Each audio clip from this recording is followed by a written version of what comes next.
Yeah. Yes, I'm one of the best. Yeah. 100%. Yeah. City to get like his chest. Yeah.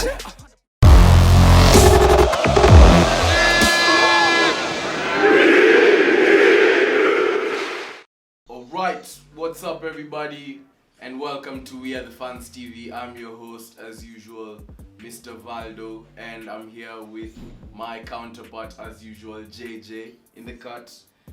Big shout out to Ninth Records for letting us have the space, and also big shout out to Canon Black, producer on deck, working on deck to make sure this is possible. We do also like to shout out to our sponsors. Yeah. So let's get straight to it. Today we are, of course, focusing on the Kenyan Premier League.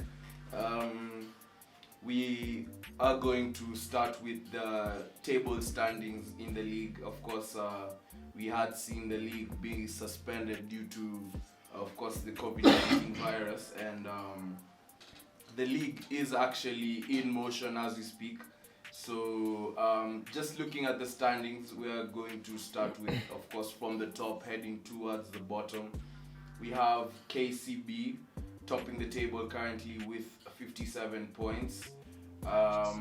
We have Tusker Football Club at number 2 with 55 points. We have City Stars with 44 points. Quite a considerable gap between third and second place.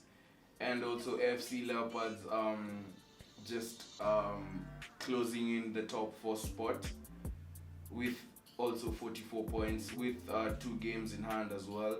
Kariobangi Sharks at 5th, 44 points. Gor Mahia at number 7 with 43 points. Of course, Wazito FC at 9th, 42 points. Ulinzi Stars with 40 points as well. We have down at the pegging order, we have Zuke Richo with 0 points. Why is Zuke Richo, bro? We have no idea actually, no idea. At number 18, Zuke Richo 0.000. What? Yeah, so they did of course have an irregularity in terms of the league. In terms of, I think, payment and all that, so they were, of course, they did also field an ineligible player as well, so they did get suspended from the league. We have Vihiga United at 17. Did they fielded a what? An ineligible player. Oh. Yeah, so he wasn't up to standard. Yeah, a player who was either too old, too young, something close to that. So yeah, Mathare United also at 15th with 21 points. Sofapaka at 13th with 33 points. So yeah, that's it for the table standings for now. What do you make of that? Okay, it's been a minute since we saw KCB topping the table. You know, it shows that like there's something kuna kitu wanafanya na watu wengine hawafanyi, you get. Yeah. And like, okay, first things first, when I look at the Kenyan Premier League table, like I usually just look at 2 teams. You get, that's Gor Mahia and AFC Leopards, and maybe Ulinzi-ish. Yeah. Like I wasn't expecting Tusker to be in this position. Yeah. But anyway, I'm looking at Tusker to win the league this season because I think that's the only team that's showing consistency. KCB wako tu hapo na fluke. I don't think. Unajua, there's something about teams having different sponsors from others. Yeah. If your team really has good sponsors, bro, like the chances of you guys topping the league is high because mna provide like almost everything. Sheens, boots, like you guys have a good coach. Yeah. You guys are paid well. Yeah.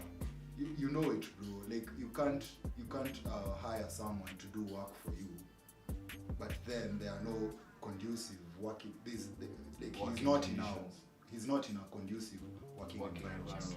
Yeah. So like these guys wamekuwa tended for, you get, wamepatiwa kila kitu. Yeah. Just look at KCB. KCB is a bank. That's a good sponsor. initially the government is supposed to be sponsoring these guys, or which we'll come to that later on. But just my thoughts on the table is that Gor Mahia shouldn't be at number 7 with 43 points, because Gor Mahia has been facing a lot of issues, a lot of scandals, man. Yes. Just a lot of scandals. Gor Mahia and AFC Leopards. Yeah. Those two teams. And right now, they are reflecting on the table. The AFC is number 4 with 44 points. Number 3 to number 5, they all have 44 points. Then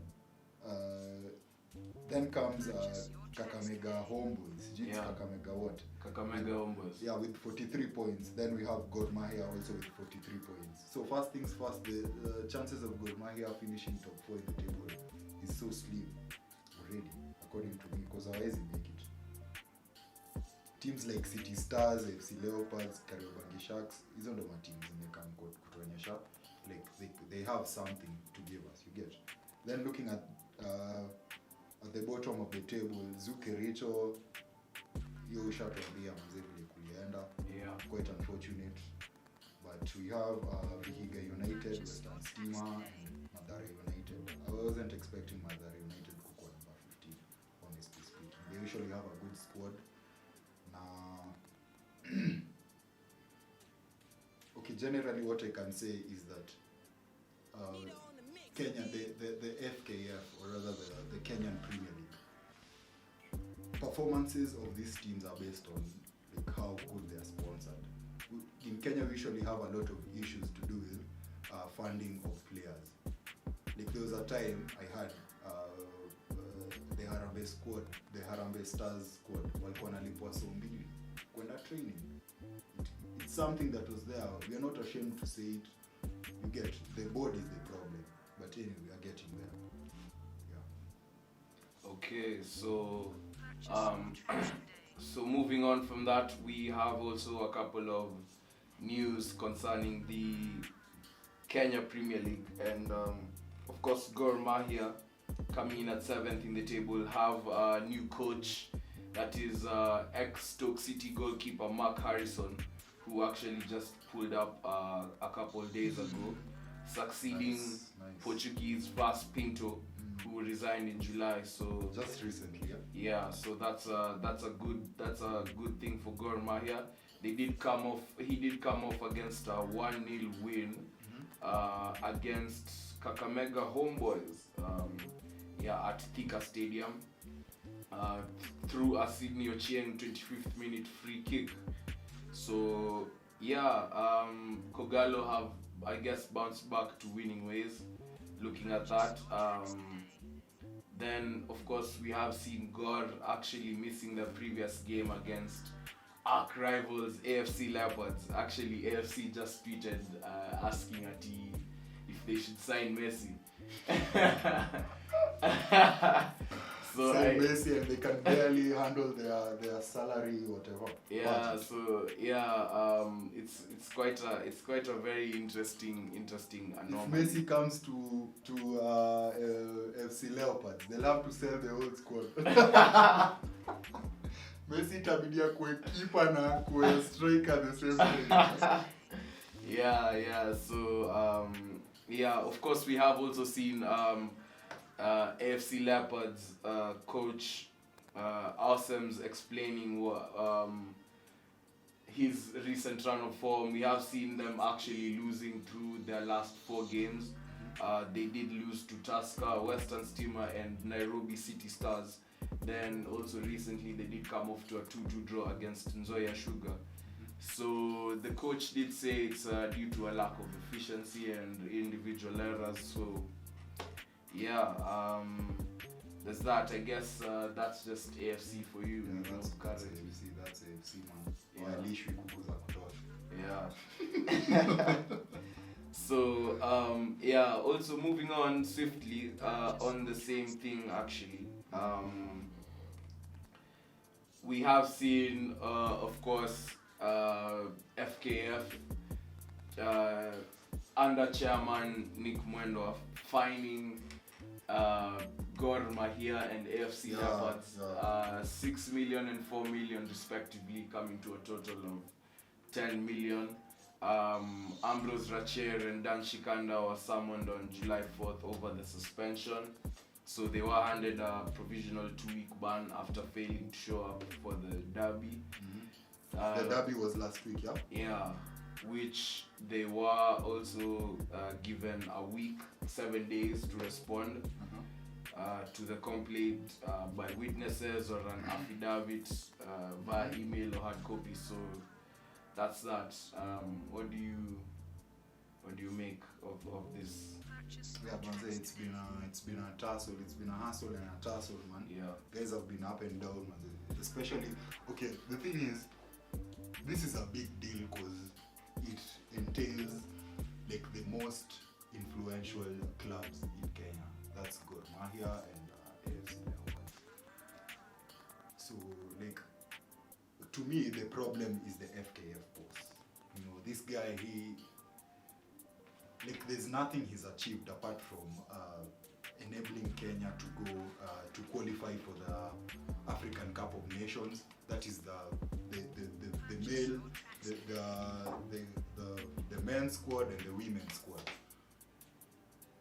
As in, that's the only accomplishment this guy has done. You get? This guy is corrupt, man. Like, me, Mwendo, I don't fuck with that guy, man. You get? Yeah. He's been there. He's been in office since 2016. Mpaka sai. Na hiyo tu ndo the only thing he said.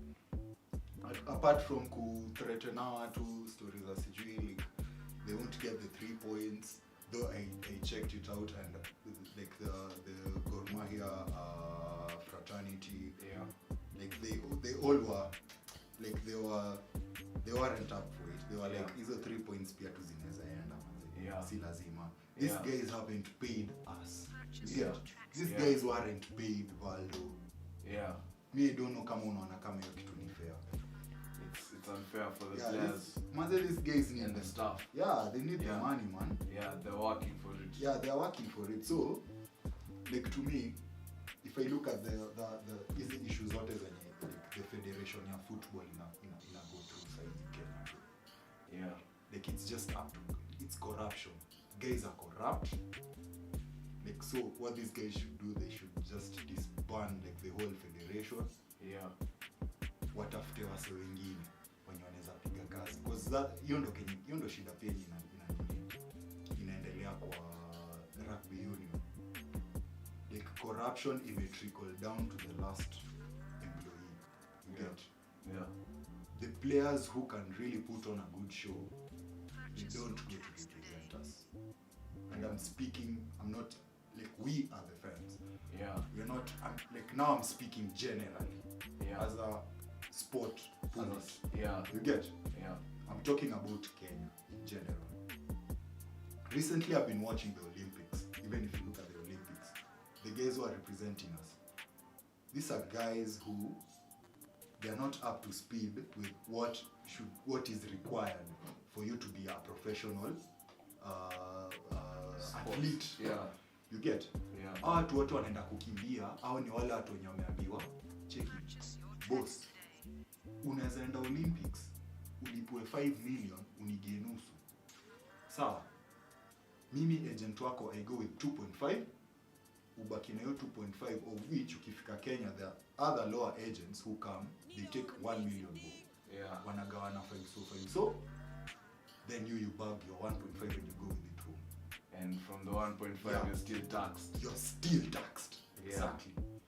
So, like, what am I bringing to the table? Nimeenda Olympics, nimekimbia, nimefanya hizo vitu zote, nimerudi just to beat 1.5 million.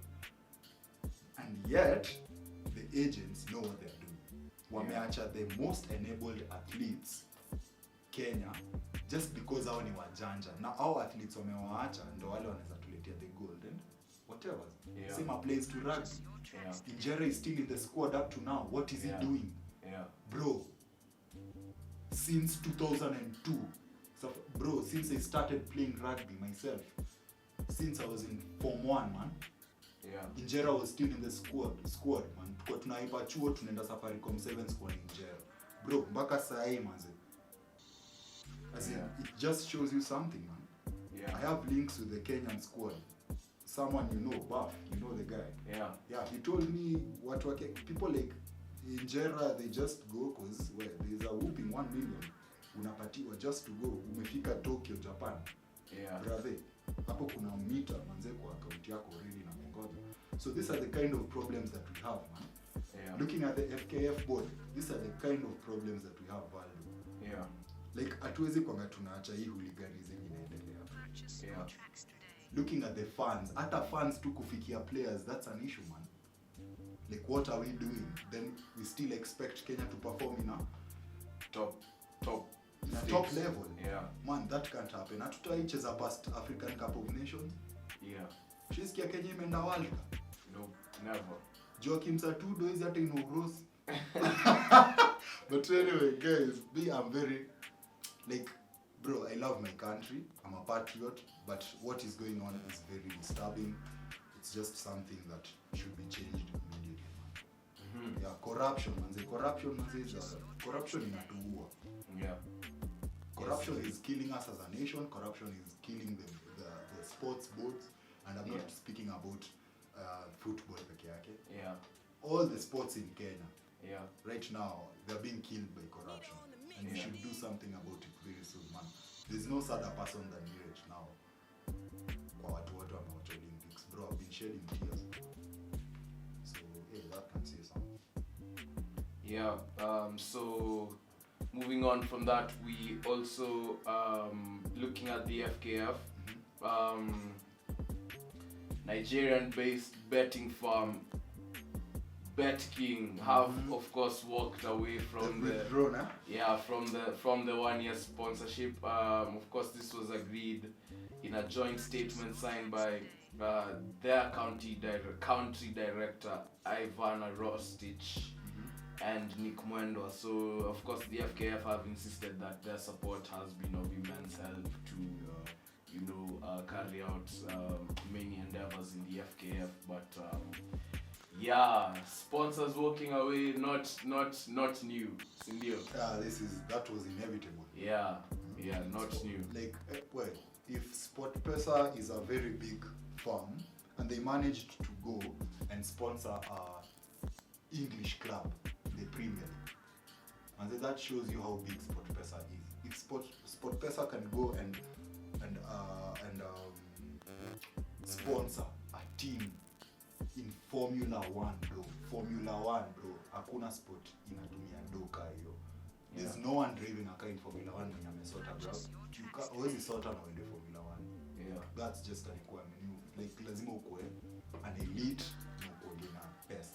Yeah. So if SportPesa can go and fund F1 F1 and SportPesa offered the government, like SportPesa was funding even the rugby team. Nakumbuka nini yao ilikuwa SportPesa. Yeah. But the government waliona pesa yenye inakulwa hapa manze, just a guy who's nearly 40 years old. Yeah. Mse alikuwa 35 sijui nini CEO ya M-Pesa. No. So the government is the issue, man. BetKing, like this is not new. Like sponsors withdrawing from our bro. Yeah. It shows you something is not right, man. Yeah. There's someone bagging a lot of cash, man. Kuna mtu ana bag kitu ama kuna mtu ana benefit out of something. Yeah. So yeah. Bro. Nimechoka, bro. Of course, also moving on with the news, looking slightly away from home. Just recently, our very own Victor Wanyama gets his first red card in the MLS. Yeah, bro. Yeah, they had an altercation on the pitch with Joseph Martinez, Atlanta United forward. During their 2-2 draw As in, it's sad, bro, manze. Yeah. Okay, Wanyama, I saw somewhere, like when I heard about it. Yeah. I just saw it on social media, so like I was trying to get the main idea behind it because I didn't know actually what happened. Yeah. But nikisoma comments, nikishuka tu chini, there's a guy who mentioned there that Wanyama is temperamental. Yeah. You get? Yeah. It's an issue that Pochettino also mentioned because he saw it when Wanyama was playing for Spurs. So Umse alikuwa like Wanyama should tone down. You get? Like, well, okay, me, according to how I was raised, if someone talks ill about you, one person, maybe unaweza shut off. Yeah. But if other two people come and say the same thing about you, at where JJ chorea hivi, bro, go home and think about it, sleep on it, man. Yeah. Because wase watatu wezi kwa na trip. Yeah. Maybe mse mmoja kwa na trip. So like Wanyama mimi naona anani put on down, bro. Anani put on down because alishika mse kwa shingo though siwezi, you know, we can't judge, we aren't in that situation. In the situation. Maybe he said something racist. Yeah. Maybe he said just something. Yeah. Never know. Yeah. But anyway, Wanyama is one of our own. Yeah. So we celebrate him, props a up, very decorated Kenyan yeah, player. man. Yeah. So there's that. We also have world news in terms. Okay, just before you go to the world news, Yeah. Hapa manze Harambee Stars. Let's just talk about it. Man. Yeah. Harambee Stars have qualified for the 2020 for the AFCON. Harambee Stars have qualified for the 2020 AFCON after CAF banned Comoros allegedly Yeah. falsifying a COVID-19 report Yeah. that claimed that Kenyan players were positive. The decision has left Kenya second on the standings with 10 points, 2 behind leaders Egypt. So Yeah. what can you take? Like, what's I actually saw this happened just after our group stage game, yeah. and it wasn't like official, but then they released it officially saying the report of our Kenyan players testing positive, because like they were, I think, tested positive just before the game against, I think, Egypt. Harambee Stars got into the 2020 AFCON on a fluke. I mean, we've been going there on a fluke. At last time ukiangalia, it was some country which was disbanded. Yeah. So yeah. So that's that. So yeah, moving on. Worldwide transfers, we have a couple of interesting things that have happened. Jack Grealish is now a a citizen. Yeah. Bro, that's Painful. Yeah, painful, manze, for the like 100 million, bro. Yeah. 100 million, making him the most expensive. The most expensive was Pogba, and he came to United with 93.7 million. Yeah. Man. So Do you think Grealish is worth that money?